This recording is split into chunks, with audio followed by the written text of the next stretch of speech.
ఒంటిమిట్ట శ్రీ కోదండరామస్వామి వార్షిక బ్రహ్మోత్సవాల సందర్భంగా టీటీడీ భక్తులకు విశేషంగా అన్నప్రసాదాలను అందించింది. మార్చి 27 నుంచి ఏప్రిల్ 1వ తేదీ వరకు నిర్వహించిన శ్రీ సీతారాముల కళ్యాణోత్సవం సందర్భంగా 1.25 లక్షల పైచిలుకు భక్తులకు అన్నప్రసాదాలను వితరణ చేయడం విశేషం. శ్రీ సీతారాముల దివ్య కళ్యాణాన్ని తిలకించేందుకు ఒంటిమిట్టకు తరలివచ్చిన ప్రతి భక్తుడికి అన్నప్రసాదం అందేలా టీటీడీ సమగ్ర ఏర్పాట్లు చేసింది.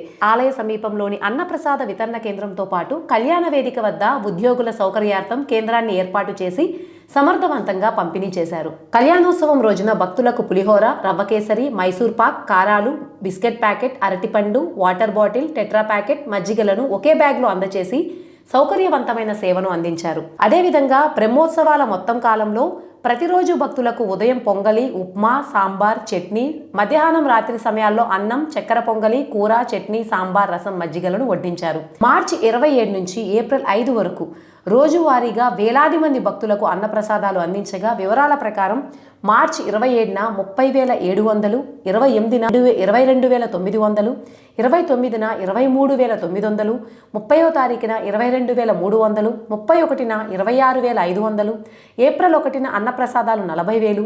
కళ్యాణోత్సవం సందర్భంగా గ్యాలరీలలో 85,000 మంది, ఏప్రిల్ 2న 23,500 మంది, 3న 18,450, 4న 15,350, 5న 11,400 మంది భక్తులు అన్నప్రసాదాలను స్వీకరించారు.